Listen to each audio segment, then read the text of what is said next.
दोस्तों, आज की कहानी में एक ऐसे रिश्ते के बारे में हम बात करेंगे जो शायद हर किसी के घर में मिल जाता है और आज उस रिश्ते को तार-तार कर देती है एक घर की ही बहू।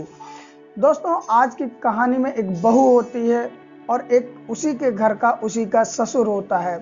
ससुर जब अपनी बहू की जवानी देखता है तो उसका मन मचल जाता है और मचलने के बाद में वो अपनी ही बहू के साथ में नाजायज संबंध कायम कर लेता है, यानी कि शारीरिक संबंध बनाने लगता है और बहू को लालच देता है पैसों का, और पैसे के लालच में बहू भी आ जाती है और उसके बाद में इन दोनों के बीच में जम के शारीरिक संबंध बना करता था। और ये शारीरिक संबंध 1, 2, 3 दिन नहीं, हमेशा के लिए स्थापित हो जाता, यानी कि जब भी ससुर का मन करता वो बहू को बुलाता और बहू पहुंच जाती और उसकी शारीरिक इच्छा पूरी कर देती और बदले में ससुर उसे पैसे देता जिससे वो लेकर के खुश हो जाती है। इस तरह से रिश्ता जब ये तार-तार हो जाता, समय के साथ में चलने लगता। लेकिन दोस्तों, उस बहू के साथ में फिर कुछ ऐसा होता है, किसी ऐसे एक व्यक्ति से मुलाकात हो जाती है जिससे बहू अब ससुर को ना चाह करके उस व्यक्ति को चाहने लगती है। और वो व्यक्ति जो होता है विदेश जाने के फिर सपने दिखाता है और सपने दिखाने के बाद में फिर बहू अपने ही ससुर से ज़्यादा पैसे की डिमांड करती, लेकिन वो पैसे उतने देता नहीं। तो दोस्तों, अंजाम में वो बहू कुछ इस प्रकार के ऐसी हालत अपने ससुर की करती है कि जब दोस्तों पता चलता है तो हर कोई चौंक जाता है कि एक ससुर बहू के बीच में ऐसे कैसे रिश्ते थे जिसका अंजाम इतना बुरा हुआ। तो जानेंगे दोस्तों इस कहानी में। उम्मीद करते कहानी आपको अच्छी लगेगी, तो अंत तक पूरी सुने। दोस्तों, वीडियो में शुरू करूं उससे पहले आप लोगों से एक रिक्वेस्ट, एक लाइक कर दें, और जो भाई बहन मेरे चैनल पर नए हैं तो प्लीज़ चैनल को सब्सक्राइब कर दें, जिससे मेरा भी हौसला बढ़ता रहे। नमस्कार दोस्तों, मेरा नाम अजय श्रीवास्तव। तो चलते हैं कहानी की तरफ। दोस्तों, उम्मीद करते कहानी आपको अच्छी लगेगी।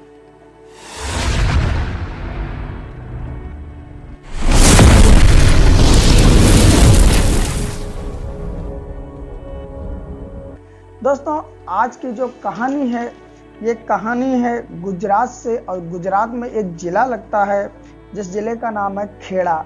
खेड़ा ज़िले के अंतर्गत एक डकोर पड़ता है और डकोर स्थित भगत जैन इलाके की ये घटना है। दोस्तों, वहाँ पर एक जगदीश शर्मा नाम के व्यक्ति रहते थे और काफ़ी समय से वो वहाँ रहते थे। लेकिन समय धीरे धीरे बीतता जाता है। एक दिन अचानक ही जगदीश शर्मा घर से लापता हो जाते हैं। उनके जो घर वाले होते हैं परेशान होते हैं। उनके जो बड़े बेटे होते हैं उनका नाम विजय शर्मा होता है, वो जगदीश शर्मा के बड़े बेटे होते हैं। जब वो अपने घर ढूंढते हैं, जो कि डकोर स्थित भगत जैन कॉलोनी इलाका होता है, वहाँ पर जो घर होता है वहाँ ढूंढते हैं, लेकिन वो वहाँ पर मिलते नहीं हैं। धीरे धीरे समय दोस्तों 3 दिन बीत जाता है, लेकिन जगदीश शर्मा जो होते हैं उनका कहीं भी कुछ पता चलता नहीं है। उसके बाद में ढूंढते ढूंढते विजय शर्मा जो होता है वो एक चोल वाला घर ही उसी का होता है, जगदीश शर्मा का। तो चोल में जो घर होता है तो विजय ढूंढते ढूंढते वहाँ पर पहुँच जाता है। पहुँचने के बाद में देखता है कि वहाँ बाहर से ताला लगा हुआ है और अंदर से कुछ स्मेल भी आ रही है घर से। तो विजय जो होता है उस घर का ताला तोड़ता है और ताला तोड़ने के बाद में जब अंदर के हालात देखता है तो उसके पैर तले से जमीन निकल जाती है। क्योंकि दोस्तों अंदर के हालात कुछ इस प्रकार थे, उसके जो पिता थे जगदीश शर्मा, उनका शव पड़ा हुआ था और वो भी बिल्कुल नग्न अवस्था में पड़ा हुआ था। अब इस तरह जब विजय शर्मा देखता है तो वो डर जाता है और उसके बाद में तुरंत ही पुलिस को सूचना देता है। मौके पर पुलिस पहुंच जाती है और पहुंचने के बाद में फिर पुलिस जगदीश शर्मा का शव अपने कब्जे में लेती है और पोस्टमार्टम के लिए भेज देती है। और उसके बाद में पुलिस वाले जो कि विजय शर्मा होते हैं उनसे पूछताछ करते हैं कि इनकी जो हत्या का कारण है, क्या इनकी किसी से दुश्मनी वगैरह थी या किसी से अफेयर वगैरह था। तो विजय शर्मा जो होता है वो बताता है कि मेरे जो पिता थे फालतू किसी से मतलब रखते नहीं थे, इसलिए इनकी दुश्मनी तो किसी से नहीं थी। लेकिन दोस्तों वो बताते हैं कि उसी का छोटा भाई है, उसकी जो पत्नी है जिसका नाम है मनीषा शर्मा, उस मनीषा शर्मा से मेरे पिता का अफेयर था। यानी कि घर में जब इस तरह की घटनाएं घटित होती हैं या इस तरह के नाजायज संबंध जब बनते हैं तो लोगों को इसके बारे में पता चल ही जाता। और वही जानकारी विजय शर्मा को भी थी कि उसके छोटा भाई जो था उसकी पत्नी मनीषा शर्मा, तो मनीषा से उसके ही पिता जगदीश शर्मा का अफेयर था। इसलिए वो बता देता है कि हो सकता है इसके पीछे मनीषा का ही हाथ हो। अब पुलिस वाले जो होते हैं वो मनीषा को तलाशने लगते हैं और मनीषा को पकड़ने के बाद में थाने ले जाते हैं और उससे पूछताछ करते हैं कि आखिरकार जो जगदीश शर्मा है उनकी हत्या हो गई है, क्या ये हत्या तुमने की? तो मनीषा जो होती है वो साफ तौर पे इनकार कर देती कि नहीं, मैंने ये हत्या नहीं की है। लेकिन दोस्तों कहते हैं कि सीधी उंगली से अगर घी निकल जाए तो उंगली टेढ़ी ही क्यों करनी पड़े। जब पुलिस वाले मनीषा से तरह तरह के सवाल करते हैं तो बहुत से सवालों में मनीषा उलझ जाती है। जब मनीषा उलझ जाती है तो पुलिस वालों का शक यकीन में बदल जाता है और उसके बाद में जब वो सख्ताई दिखाते हैं तो कहते हैं पुलिस वालों के आगे अच्छे टूट जाते हैं और मनीषा भी टूट जाती है और रोने लगती है। जब रोने लगती है तो फिर पुलिस वालों को एक कहानी बताती है। दोस्तों जब कहानी बताती है तो उस कहानी को जो भी सुनता है, जब ये कहानी सोशल मीडिया न्यूज़ अखबारों के द्वारा फैलती है तो जिसके पास भी पहुंचती है तो दोस्तों उसे यकीन नहीं होता कि घर में ऐसे कैसे हो सकता है। वो बताती है कि जब मैं अपने घर में रहती थी तो मेरे ससुर मुझ पर नज़र रखते थे और मेरी जो जवानी थी उसके कायल हो गए थे ससुर, और मैं अच्छी तरीके से समझ चुकी थी कि मेरे ससुर आखिरकार मुझसे चाहते क्या थे। उसके बाद में जो जगदीश शर्मा होता है वो जाके मनीषा से कह देता है कि तुम मुझे बहुत अच्छी लगती है और मैं तुमसे शारीरिक संबंध बनाना चाहता हूँ और साथ में तुम्हारी मैं पैसों से मदद भी किया करूँगा। तो मनीषा जो होती है उसकी आर्थिक स्थिति इतनी अच्छी नहीं होती है।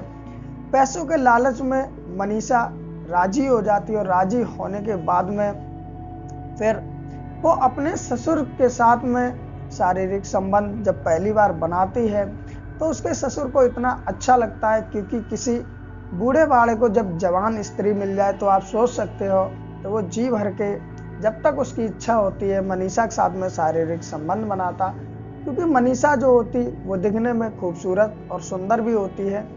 जब वो शारीरिक संबंध जगदीश शर्मा बना लेते मनीषा के साथ में तो वो कुछ उसे पैसे भी देते हैं।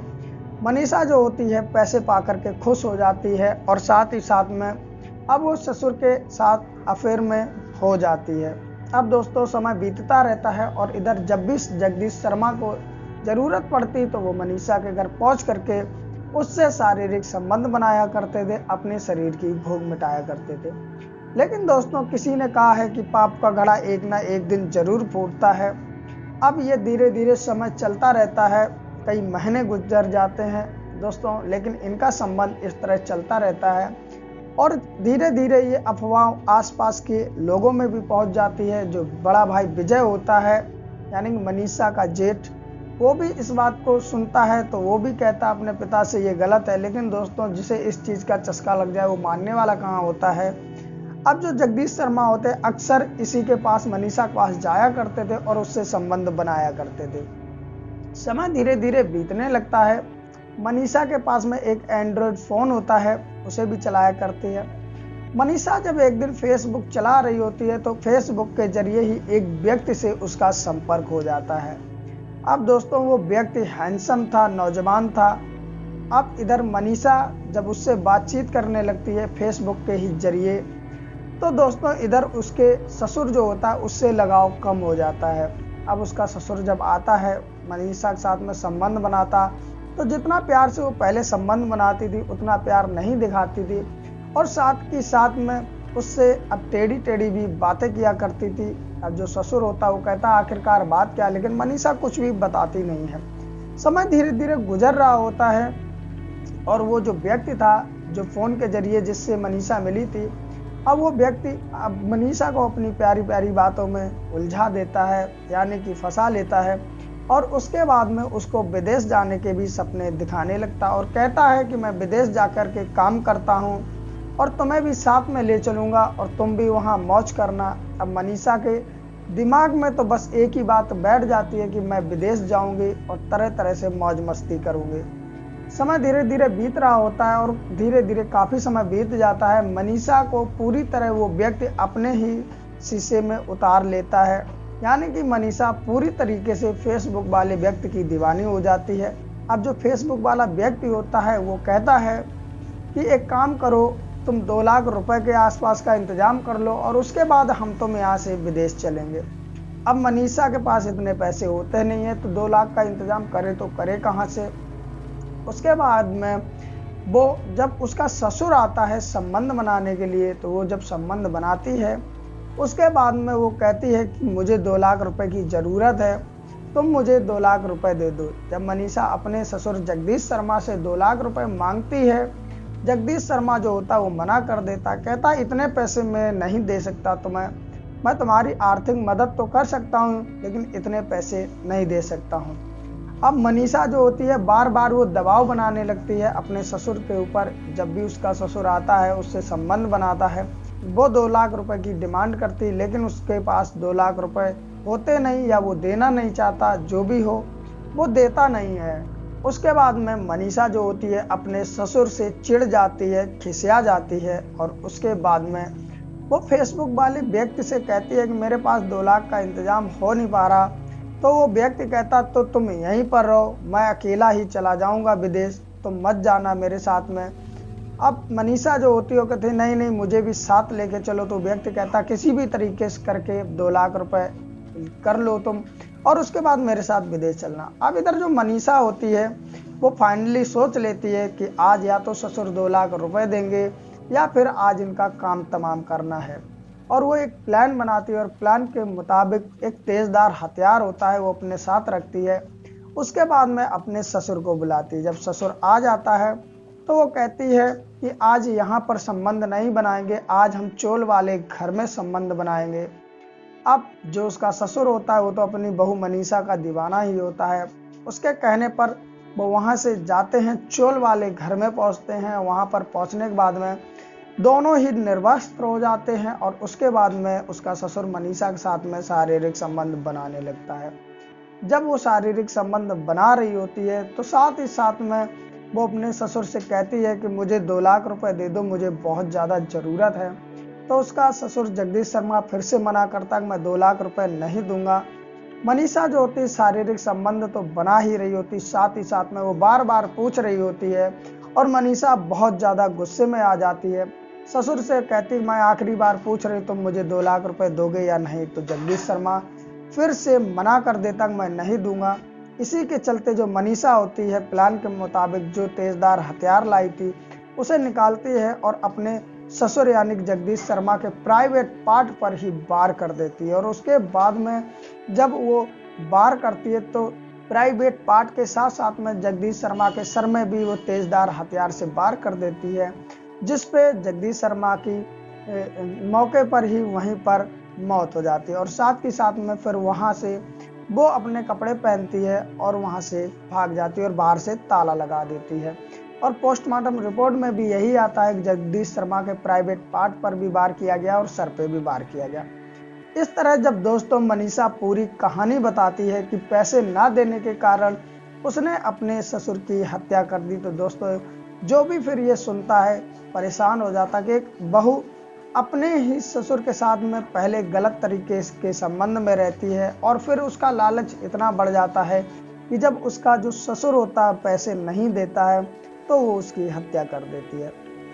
दोस्तों इससे यही शिक्षा मिलती है कि आज के समय में रिश्ते पता नहीं चलता कहाँ के मारे कहाँ जा रहे हैं, किसी पर भी विश्वास नहीं होता।